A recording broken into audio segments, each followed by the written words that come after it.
For over 400 years, the legend of Cusco's hidden underground tunnels have kept explorers, treasure hunters, and archaeologists up at night, wondering what exactly is the truth behind these legendary tunnels and what ancient secrets they may be holding. Now, many people claim to have seen the entrances to these tunnels, and some people claim to even have been inside of them. But for one reason or another, they were sworn to secrecy to never reveal their location or what they saw in them. These tunnels may sound mythical, but there are actually historical first-hand accounts from nearly 500 years ago that state that they are in fact real. And nearly 500 years after the disappearance of these tunnels, archaeologists in Cusco are now determined to solve this ancient mystery, finally. And at the end of this video, I'll tell you how you can join me in being a part of this discovery and support the archaeological team in Cusco trying to find these tunnels. But first, let's take a step back nearly 500 years to the very first accounts of these mysterious tunnels that we call Chincanas. And we start with Garcilaso de la Vega. He was born in 1539 as the son of an Inca princess and a Spanish conquistador named Sebastian de la Vega. He was raised in Peru until the age of 21, where he learned the ways of the native people, the history of the Inca Empire, as well as learning to speak both Spanish and the Inca language, Quechua. Following his father's death, Garcilaso set sail for Spain to reclaim his father's fame, fortune, and to pursue a higher education. And it was later in his life that he reflected on his time growing up in Peru, and in 1609 published one of the most revered accounts of the Inca world ever written, called Royal Commentaries of the Incas. He describes visiting the tunnels beneath the Coricancha as a boy and tells us that he believed these tunnels extended off in all directions beneath Cusco, extending out beneath Sacsayhuaman, as well as far off into the Andes. Now, Garcilaso de la Vega may have been decades removed from his time in Peru when he wrote his Royal Commentaries of the Incas, but this is such a specific memory that he recalls from his childhood that I don't think this is something that he is unintentionally making up. I think this is certainly something he absolutely experienced. There were tunnels beneath them so that one could pass from one to the others below ground as well as above it. The tunnels were made with great skill. There were so many underground passages, large and small, twisting and turning in all directions with so many doors, all of the same size, but some opening on one side and some on the other, that anyone entering the maze soon lost his way and was at a loss to find a way out. Even the most experienced dared not to enter without a guide.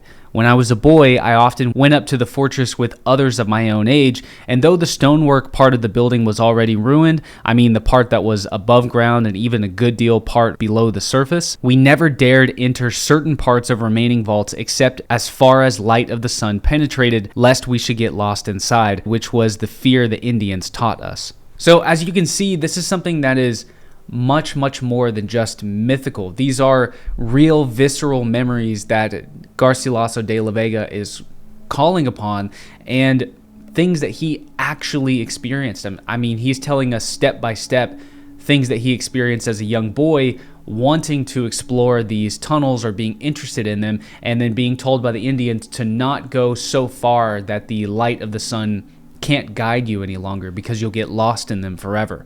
So this is not something that he is just misremembering decades later as an old man. This is a very specific memory that he's telling us about, which in my opinion just solidifies the reality that these are real tunnels. The next account is a Jesuit chronicler that actually corroborates Garcilaso's account of the tunnels, and it comes from 9 years earlier in the year 1600. However, this account places the tunnel's entrance at Sacsayhuaman rather than beneath the Coricancha, which is traditionally the location of the tunnel's network's entrance. And this account also places the tunnel's entrance at Sacsayhuaman rather than beneath the Coricancha, which is traditionally the location of the tunnel's entrance in modern times. More likely though, these tunnel systems begin and end in at least 2 locations, but possibly and most likely many more. And more than 2 centuries later, American archaeologist Ephraim Squire documented seeing the entrance to a subterranean passage located at Sacsayhuaman leading out into other areas of Cusco. His research relied on colonial-era accounts of the tunnels. Some of these accounts we either no longer have access to or just no longer exist. And there are so many lost colonial era accounts of first contacts or discoveries that the Europeans were making throughout the pre-Columbian world that are just completely lost to us today. There's an entire world of information about the pre-Columbian world from the conquistador point of view that is just completely gone. Who knows what kind of documents that have just eroded away in some Spanish basement that could have illuminated not only the Inca world, but the rest of the Americas for us. There's just so much that these first explorers saw that was written down and just doesn't survive 500 years later. And this has led to so many myths and legends about the Chincanas that we can neither prove nor disprove, having not quite found them yet. One of the stories that I've heard is kind of funny. It's this story of the golden cob. Now, the first accounts of conquistadors seeing the city of Cusco,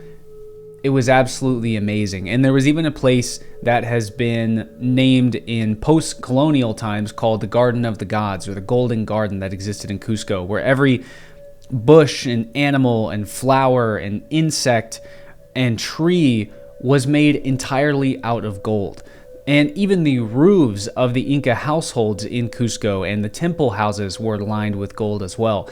This was an incredibly wealthy city, maybe perhaps the wealthiest city in all of the pre-Columbian Americas as far as we know. And so inherently one of the legends about this city, when we're talking about the legendary tunnels beneath them, is a lot of people think that this golden cob, as well as other golden artifacts that would have belonged to the Inca emperor, were stored away in these chincanas far underground so that the Spaniards would never find them.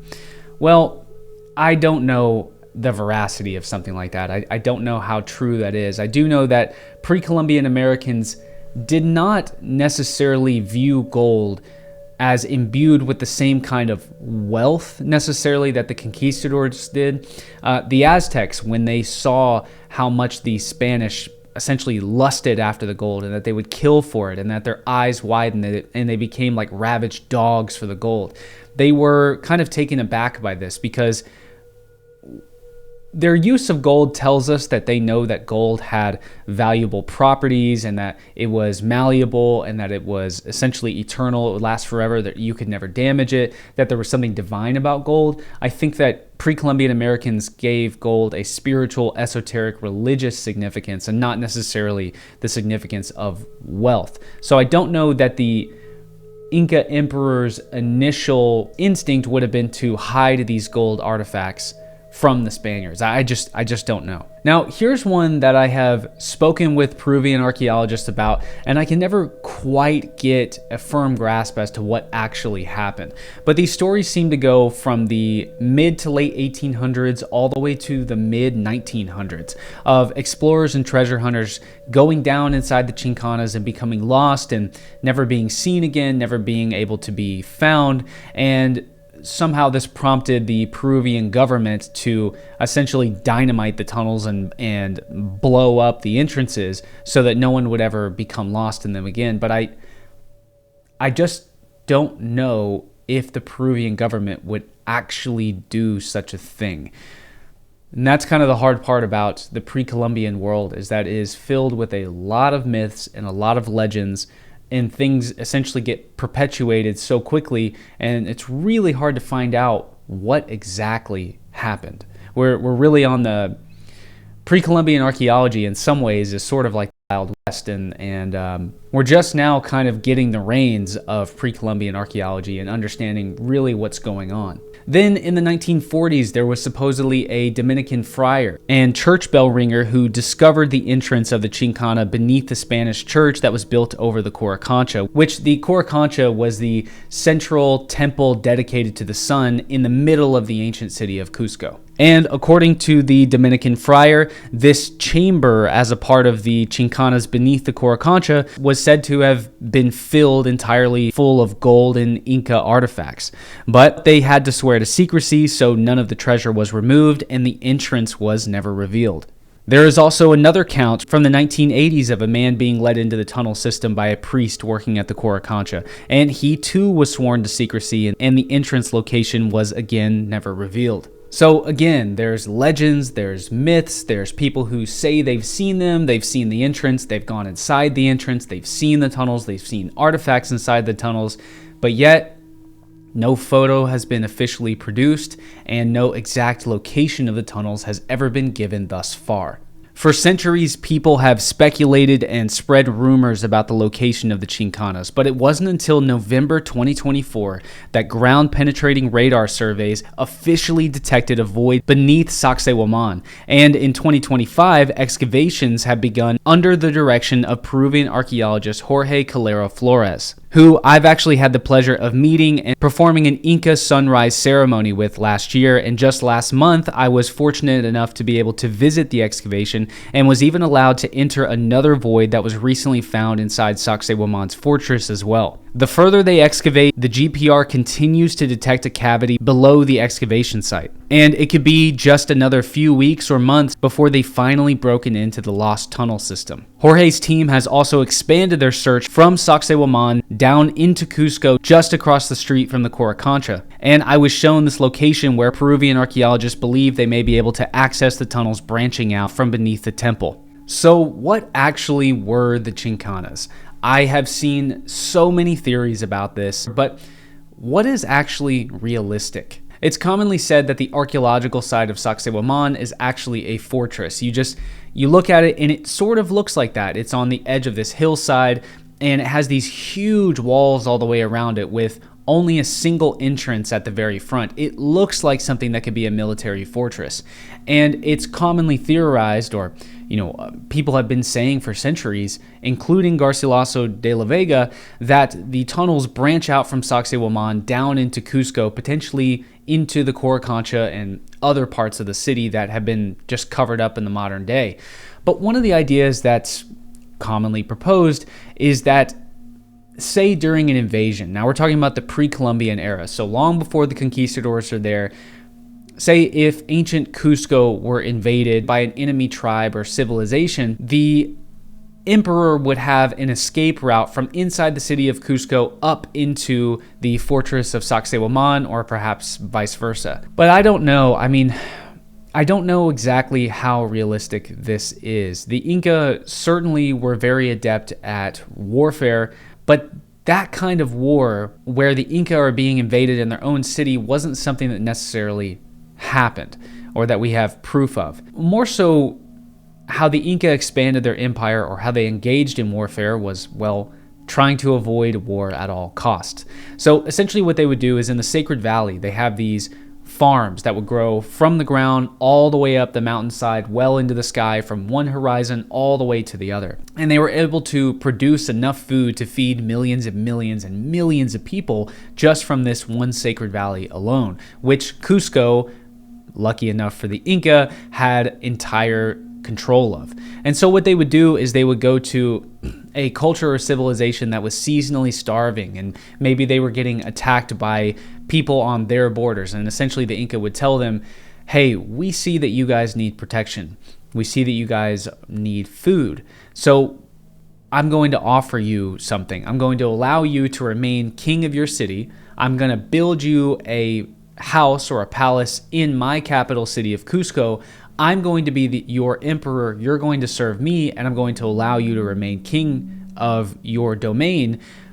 But you're going to pay my city taxes, and tomorrow I'm going to show up with 20,000 people to bring you more food than you've ever had and soldiers to protect your city. And if you don't do that, I will just completely annihilate your entire city. And almost always, as far as we know, basically always, that king thought that that was a pretty good deal and would become assimilated into the Inca Empire. So the idea that they're building escape route tunnels inside Cusco specifically for the king to be able to get out of Cusco up into the fortress of Sacsayhuaman, I just don't know. I would put that further down on my list of possibilities. And as I addressed earlier, I don't think that it was a secret cache for hiding treasure from the Spaniards. That sounds like a tremendous amount of work, and the Inca wouldn't have had enough time. From the time that the Spaniards showed up to the time that they conquered Cusco is like that. It's basically immediate. So it's not a secret cache for the emperor's gold either. It's something other than that. My guess is it's probably two things at the same time. All around the pre-Columbian world, sites like Teotihuacan and Mitla and Yaxchilan and Chichen Itza are built over or right next to natural underground caverns that have been modified for the use of pre-Columbian peoples. And we don't really know what their perception was of natural cave systems and why exactly they modified them and what their belief about them was esoterically, spiritually, religiously, cosmologically. We don't really understand their understanding of these, but all throughout the pre-Columbian world, there were cities built over natural cave systems, and Cusco is no exception. But why did they do this? Again, we really have no idea. This is something about their worldview that is utterly lost to us after the complete evisceration of pre-Columbian civilization. But one of the things that we do know is that during festivals, high priests or even kings who typically acted as the high priest would go down into these caves or go down into these man-made underground labyrinths, and as he's descending down, he may be wearing one garb, and while he's down there, he changes into something else. He performs some kind of ritual to the god of the underworld or to the underworld itself or the cosmological personification of the underworld. We just really don't understand.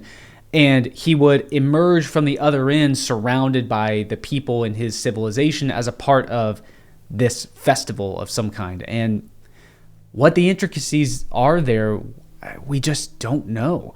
But my guess is that it has something to do with their sacred worldview, their cosmological view, their religion, their idea of spirituality, and probably it had some kind of regular function in festivals. All throughout the pre-Columbian world, they're always participating in festivals, even in the modern world.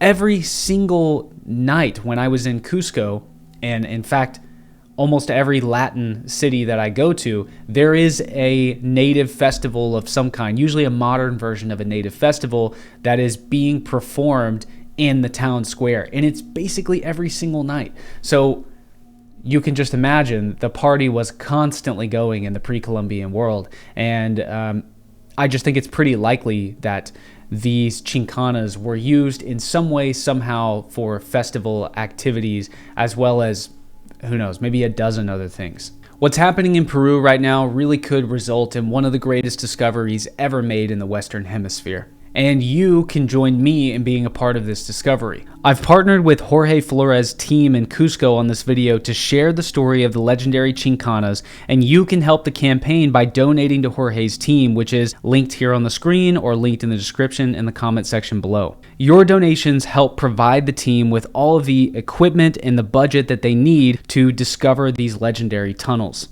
Donors can receive anything from private access to the most recent information coming out from the excavations every single week, to even being a part of the excavation yourself and hanging out with the excavation crew. Click the Indiegogo link somewhere on the screen or in the description in the comment section below to be a part of one of the most incredible archaeological discoveries ever made, and help us make the biggest discovery in Peru since the discovery of Machu Picchu.